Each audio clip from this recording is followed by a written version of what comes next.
আপনি হয়তো রাজ্যের যিনি মুখ্যমন্ত্রী ওনাকে চিঠি দিয়েছেন, তার পরিপ্রেক্ষিতে উনি সাংবাদিক সম্মেলন করে তার স্পষ্টীকরণ দিয়েছেন। কি বলবেন সামগ্রিক বিষয় নিয়ে, আপনার কি প্রতিক্রিয়া? হ্যাঁ, আমি কিছুটা শুনেছি এবং গতকালও ভারতীয় জনতা পার্টির যিনি মুখপাত্র তিনিও আমাদের অভিযোগের জবাব দিয়েছেন। তো গতকাল মুখপাত্র মহোদয় যা বললেন এবং মন্ত্রী মহোদয় তিনি আজকে যে খুলসা করলেন, তাদের বক্তব্যের মধ্যেই তো যে গোটা বিষয়টা একটা অনিয়ম, সম্পূর্ণ স্বেচ্ছাচারিতা, অর্থাৎ আমরা যা খুশি করব, যে রাজ্যের বা দেশের আইন কানুন যাই থাক, আমাদের সাথে যদি কেউ কথা বলে, আমাদের সাথে যদি কেউ ভালো সম্পর্ক রাখে, তিনি যেই হন, বা যাদের এই অর্থ বিনিয়োগ হচ্ছে সে অর্থ বিদেশ থেকে আসুক বা যে কোনো ধরনের উৎস থেকে আসুক, যদি আমরা সন্তুষ্ট হই তাহলে তার প্রশ্ন কেউ উঠাতে পারবে না। আমাদের মূল বক্তব্যটা কি? আমাদের মূল বক্তব্য, রাজ্যে বেসরকারি কোনো শিক্ষা প্রতিষ্ঠান বা কোনো শিল্পোদ্যোগ এটা এখানে না হোক, আমরা কখনো এটা বলিনি। আমাদের সরকারের সময়তেও আমরা, যেহেতু সরকারের সমস্ত ক্ষেত্রেতে বিশ্ববিদ্যালয় বা মেডিকেল কলেজ বিশেষ করে শিল্প কারখানা করা সম্ভব না, কাজেই প্রাইভেট ইনভেস্টমেন্ট হোক,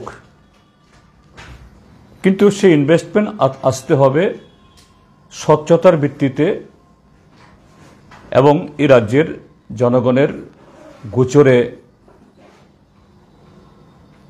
মানে সমস্ত কিছু স্বচ্ছভাবে তার গোচরে নিয়ে আসে। আর সেটা যদি শিক্ষা প্রতিষ্ঠান হয়, সে শিক্ষা প্রতিষ্ঠান তার আরও বেশি করে তার স্বচ্ছতা থাকতে হবে, কারণ এর সাথে আগামী প্রজন্মের ভবিষ্যৎ। আর এটা যদি মেডিকেল কলেজ হয় বা হাসপাতাল হয়, জনস্বাস্থ্য সম্পর্কিত, এখানে যে সংস্থার বিরুদ্ধে এই কথাটা উঠেছে, যে স্বাধীন ট্রাস্ট, তার পেছনে কারা? তৃণমূল কংগ্রেসের একজন নেতা, যিনি সিবিআই, ইডি, ইনকাম ট্যাক্স তাদের হাতে ধরা পড়ে এবং অসংখ্য এরকম অনিয়ম ইত্যাদি এগুলো উঠে আসার পর তিনি এখন বিচারাধীন। হ্যাঁ, এখনও শাস্তি হয়নি ঠিক, কিন্তু তিনি গুরুতর সেই অভিযোগে অভিযুক্ত। এবং যে ব্যক্তির হাত ধরে অনুব্রত মণ্ডল এখানে আসেননি, এখানে এখানকার আগব বলদের সাথে যাদের যোগাযোগ, মলয়পীঠ, আমি কথাগুলি লিখিনি, কিন্তু আজকে একটা পত্রিকা আরও খোলসা করে আরও বড় করে লিখেছেন। তাকেও ইডি, সিবিআই, ইনকাম ট্যাক্স বেশ কয়েকবার জানা করেছে এবং তাদের সম্পর্কে বলা হচ্ছে তারও জেলে যেতে হতে পারে।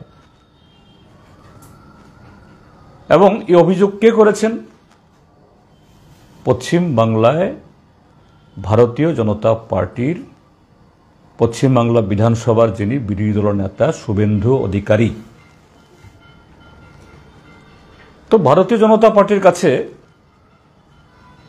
পশ্চিমবাংলায় সেখানে দুর্নীতিবাজ, সেখানে অভিযুক্ত, সেখানে নানা ধরনের অবৈধ কাজের সাথে লিপ্ত হলেও না, এখানে যদি একই পার্টির পরিচালিত সরকার এবং তাদের এই নেতা নেতৃত্বের সাথে যদি ভালো সুসম্পর্ক থাকে, তাহলে এখানে এটা অন্যায় নয়। কি ধরনের? এটা তো এক ধরনের মানে স্বেচ্ছাচারিতা। আমরা যা খুশি করব, যা খুশি বলবো, আমাদের মানে দিকে কেউ আঙুল তুলতে পারবে না। তারপর গতকাল বিজেপির মুখপাত্র বলছেন যে না, এই সংস্থাকে রাজ্য সরকার কিছুই সহায়তা করছে না। তো কিছুই সহায়তা না করলে আইজিএম হসপিটাল তার ফ্যাসিলিটিস ব্যবহার করার জন্য সরকার কিভাবে দিয়ে দেয়? মন্ত্রী মহোদয় আজকে বলছেন হ্যাঁ, কাগজপত্র হয়নি, আইনগত পরামর্শ চলছে, দিল্লি থেকে উপযুক্ত কর্তৃপক্ষ তারা পরিদর্শন করছে। তো এগুলো তো সমস্ত পরীক্ষা নিরীক্ষা শেষ হওয়ার পর তারপরে সেই ফ্যাসিলিটি ব্যবহার করার জন্য অনুমোদন দেওয়া হবে। কিন্তু অনুমোদন দেওয়ার আগে কি করে সেই সংস্থা আজকে তো সাইনবোর্ড লাগিয়েছে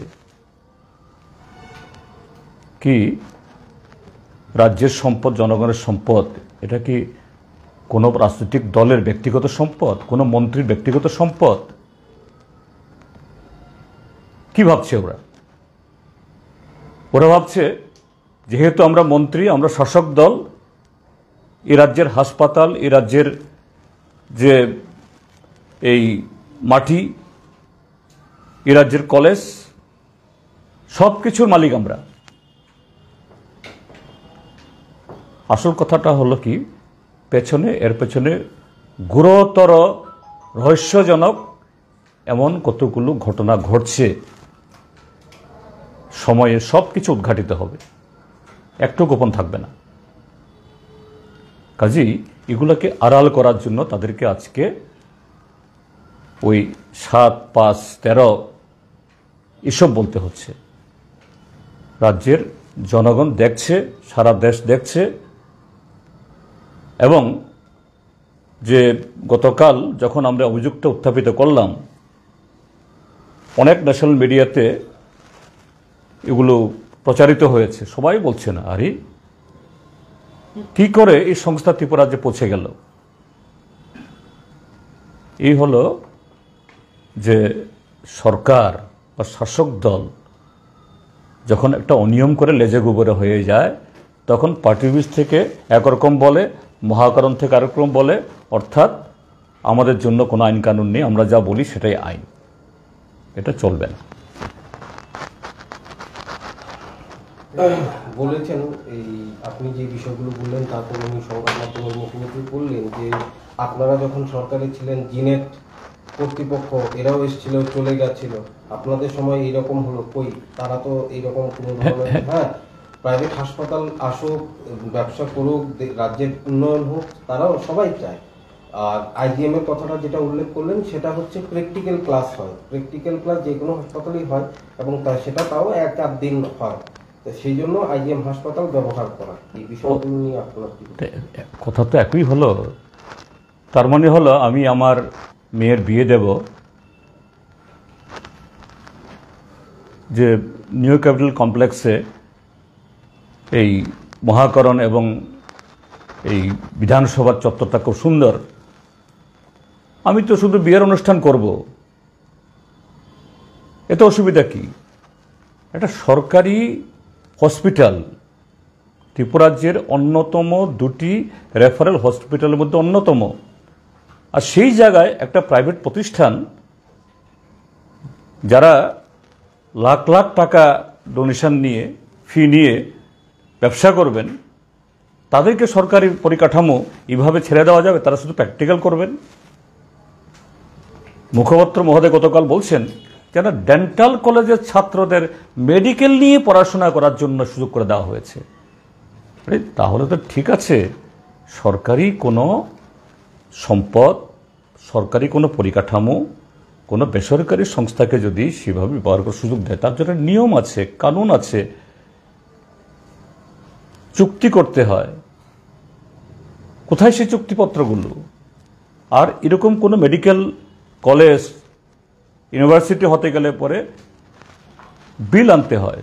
যদিও এই সরকারের সমেত যেভাবে বিল তারা উত্থাপন করছেন, যেভাবে বিল পাস করাচ্ছেন কোনো পরীক্ষা নিরীক্ষা ছাড়াই, এই তো সেদিন এই ইউনিভার্সিটি গ্র্যান্ড কমিশন এই ওয়েবসাইটে দিয়ে দিল ত্রিপুরার যে 3টা ইউনিভার্সিটি, যদিও একটা ইউনিভার্সিটি বলেছে দম্মদ্বীপ বুদ্ধিস্ট ইউনিভার্সিটি, তারা ইতিমধ্যেই তাদের ওম্বার্সম্যান নিয়োগ করেছেন, তারা এটা আপলোডও করেছেন থেকে।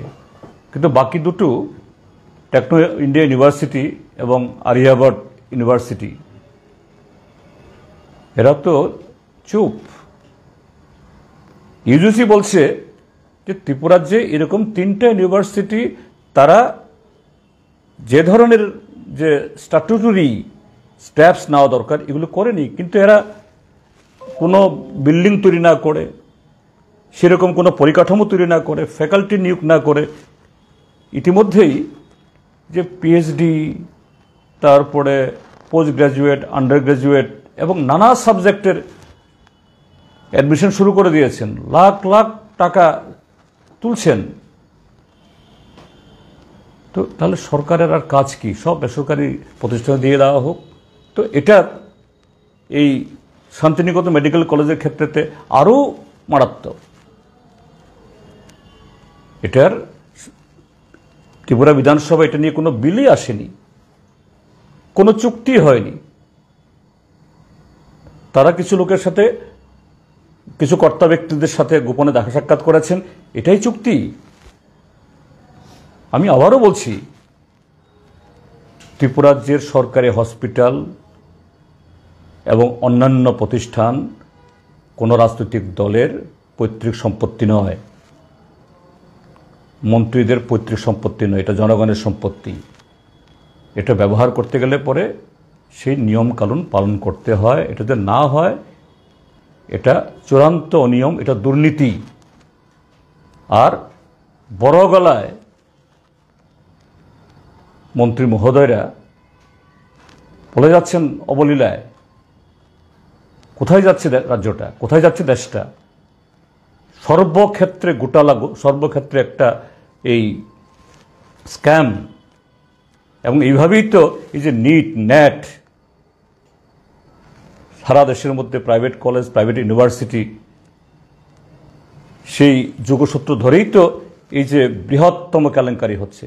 লক্ষ লক্ষ লক্ষ কেন, প্রায় কোটির কাছে ছেলে মেয়ে, কোটির কাছাকাছি ছেলে মেয়ে আজকে তাদের ভবিষ্যৎ প্রায় অন্ধকার দিকে ঠেলে দিচ্ছে, অনিশ্চয়তা ঠেলে দিচ্ছে। এরপরও মন্ত্রীরা বড় গলায় কথা বলছে, এদের মোটেই লজ্জা হয় না?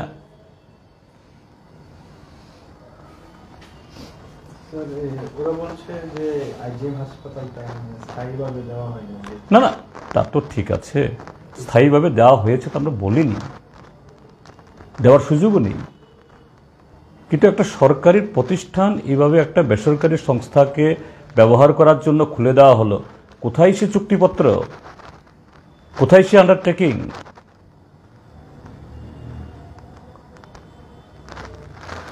এটা কি ব্যক্তিগত সম্পত্তি? যেন হরিগঙ্গা বসাক রোডে আমি একটা 5তলা বিল্ডিং বানিয়েছি, 2তলায় আমার ব্যবসা আছে, 3টে তলা খালি আছে, আপনারা ঢুকে যান, ব্যবসা বাণিজ্য ভালো হলে আমাকে কিছু দিন। এটা কি দেওয়া যায় এইভাবে?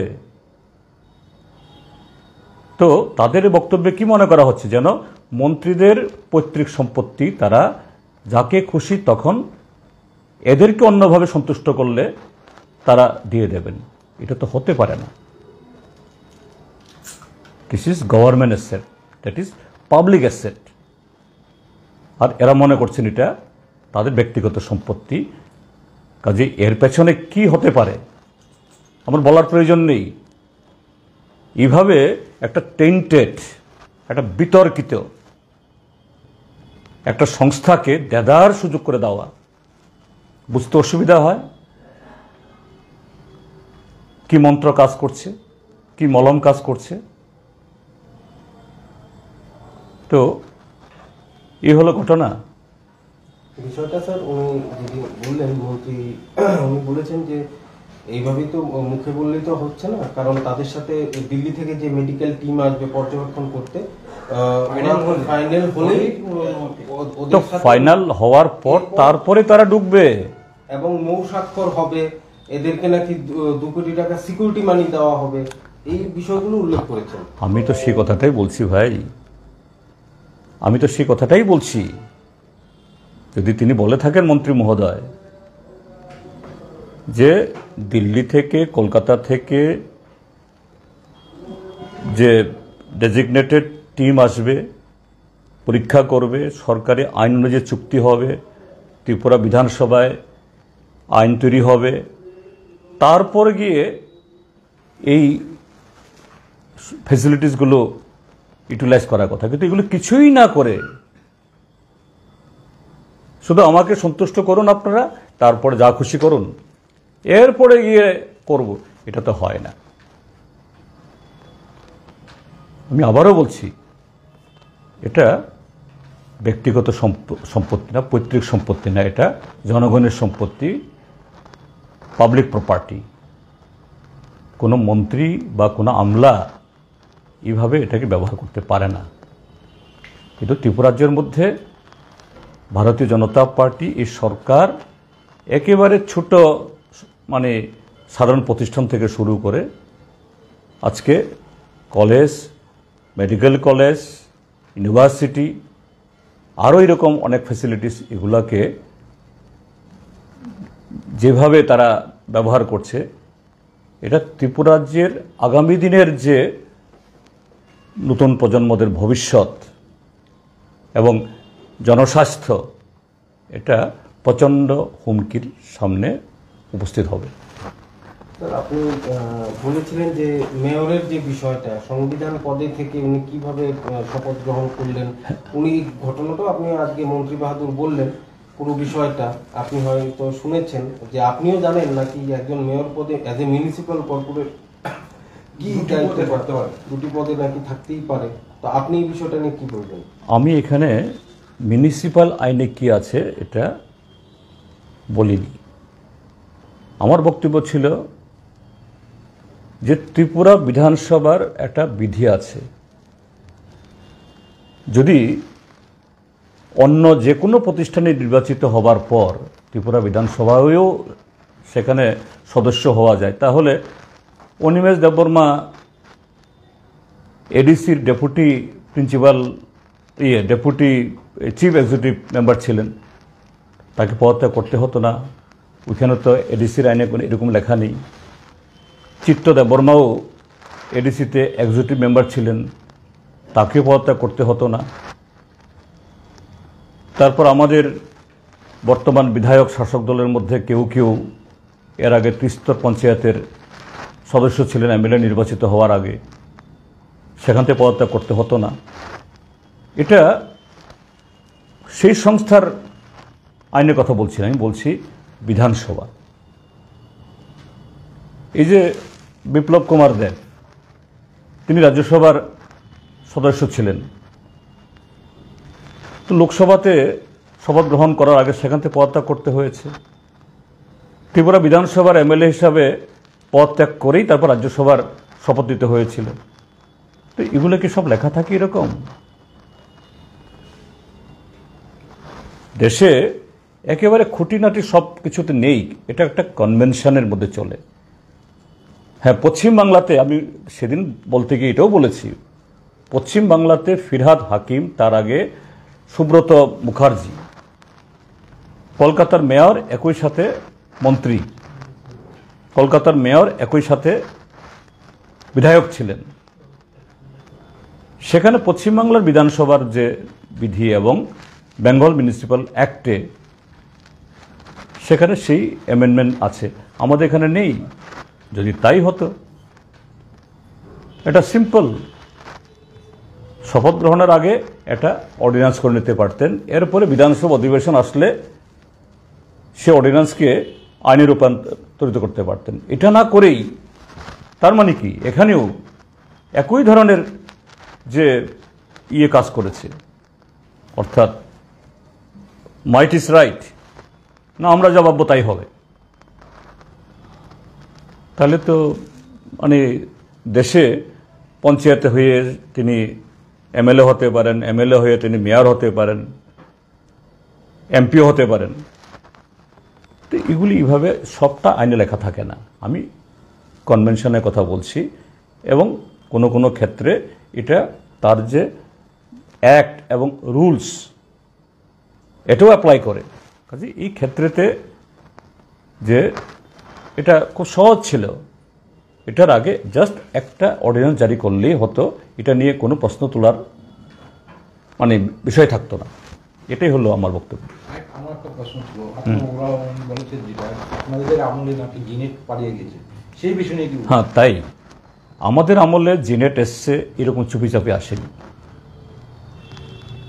তখন ত্রিপুরাজ্যের মধ্যে মেডিকেল কলেজ ছিল না। ত্রিপুরাজ্যের মানুষের আকাঙ্ক্ষা মেডিকেল কলেজ হোক, যেহেতু কেন্দ্রীয় সরকার মেডিকেল কলেজ দিচ্ছে না, তো সেই কারণে তারা আগ্রহ প্রকাশ করেছে। তাদের সাথে প্রপার চুক্তি করে এই তারপরে গিয়ে এরা কলেজ খুলেছে। হ্যাঁ, তারপরে কলেজ এরা শর্ত মানেনি, চলে গেছে, এদের বিরুদ্ধে কেসও হয়েছে। কিন্তু এই প্রশ্ন কেউ তুলতে পারেনি যে না, জিনেটের সাথে এরকম সরকারি কোনো চুক্তিপত্র আইন কানুন না হওয়ার আগেই এদেরকে জায়গা দিয়ে দেওয়া হয়েছে, এদেরকে এরকম প্রপার্টি দিয়ে দেওয়া হয়েছে, তা নয়। এবং জিনেট যখন এভাবে মাঝপথে চলে গেল, তার বিরুদ্ধে আইনানুগ ব্যবস্থা গ্রহণ করা হয়েছে। আমাদের আমলে হয়েছে, আমরা তো অস্বীকার করছি না। কিন্তু সেই সময় তো এরকম প্রাইভেট কোনো এন্টিটি এসছে বলে এখন আমি এরকম একটা টেন্টেড জিনেটের সম্পর্কে, জিনেট আসার আগে এরকম কোনো ঘটনা ছিল না। আর এখন শান্তিনিকেতন বা স্বাধীন ট্রাস্ট সম্পর্কে মামলা চলছে, সিবিআই এদের পেছনে লেগেছে, ইনকাম ট্যাক্স লেগেছে, এর মাথা জেলে। আর এই দলের, এই বিজেপি দলের নেতা, লিডার অফ অপোজিশন, তিনি কেন্দ্রীয় সরকার চিঠি লিখেছেন। তাহলে পশ্চিমবাংলার বিজেপি একরকম, ত্রিপুরা বিজেপি আরেক রকম। ওইখানে যেটা রাত, এখানে এটা দিন হতে পারে এগুলো? কাজে এর জবাব দিক তারা জনগণের সামনে।